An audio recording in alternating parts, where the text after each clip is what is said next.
Welcome to this explainer. Look, if you're a CFO or in financial leadership, you already know AI is everywhere.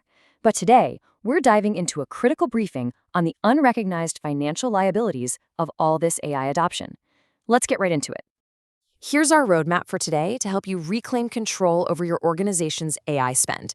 We'll cover the AI economics paradigm, hidden cost multipliers, shadow AI proliferation, radical visibility, the 3-layer audit framework, and finally, investing in user training. All right, kicking things off with Section 1, the AI economics paradigm. This is a fundamental shift in how we have to think about tech budgets because AI literally breaks every assumption we have about traditional IT spending. We are moving from the safe, boring predictability of fixed-seat SaaS licenses into a wild, highly volatile token-based environment. Think of it like going from an all-you-can-eat buffet to paying per byte. With traditional SaaS, your costs are static, locked in by a purchase order. But with dynamic AI, a single tweak to a prompt template or a vendor quietly pushing a model upgrade can double your bill overnight. And the scariest part, no purchase order is required. Moving right along to Section 2, the hidden cost multipliers. Now, what's really alarming here is what happens beneath the surface. If you're treating that raw API invoice from OpenAI or Google as the full picture, you are missing out on up to 75% of your actual true costs. Those hidden expenses are scattered everywhere. Vector database storage, embedding generation for your data pipelines, and human-in-the-loop review layers. The actual inference, the AI brain doing the thinking, is just one slice of the pie. So, the crucial takeaway?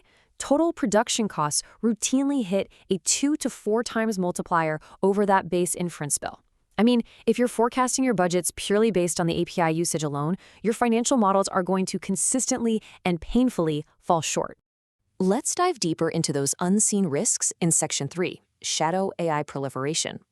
I'm just going to ask you this straight up. Do you have any idea how many decentralized, unvetted AI subscriptions are currently living on departmental credit cards across your organization right now? It's the exact question keeping security and finance leaders up at night. Because right now, employees are independently buying tools like Cursor, Microsoft Copilot, or Perplexity, and hiding them on their corporate cards to speed up their work.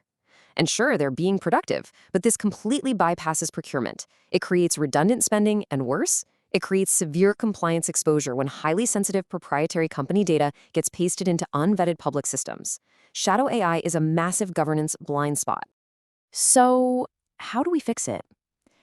That brings us to Section 4, establishing radical visibility.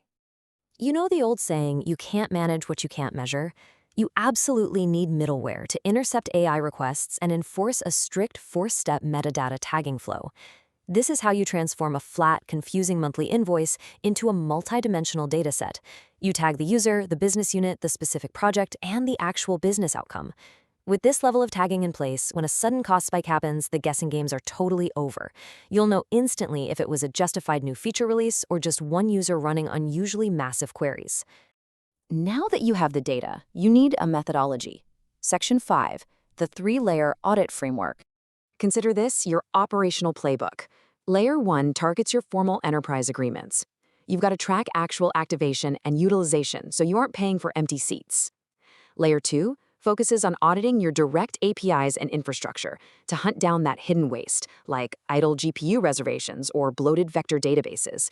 And Layer 3, that's where you aggressively audit for that elusive shadow AI by analyzing expense reports and running software scans across all your managed devices. A truly complete audit requires a dual approach.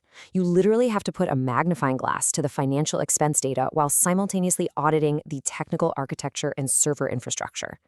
In the world of AI FinOps, your engineering and finance teams must be walking in absolute lockstep. And why is this so critical for the bottom line? Well, the financial incentive here is massive.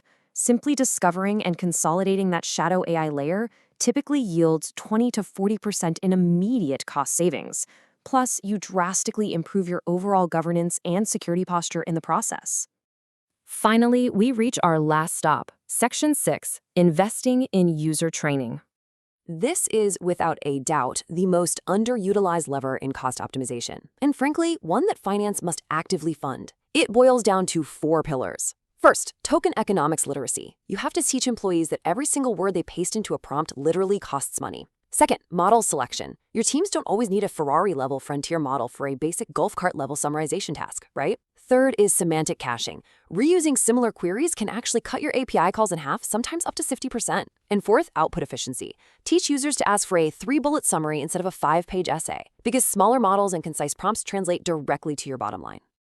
I want to leave you with this final provocative thought to chew on as you review your organization's AI posture. The organizations that win with AI will not necessarily be those that spend the most. They will be the ones that invest most intelligently. So, let me ask you, are you simply paying AI utility bills as they roll in, or are you proactively managing an intelligent, highly visible investment portfolio? Thank you for joining me on this explainer. Keep these frameworks in mind as you navigate this wild new frontier of organizational spend.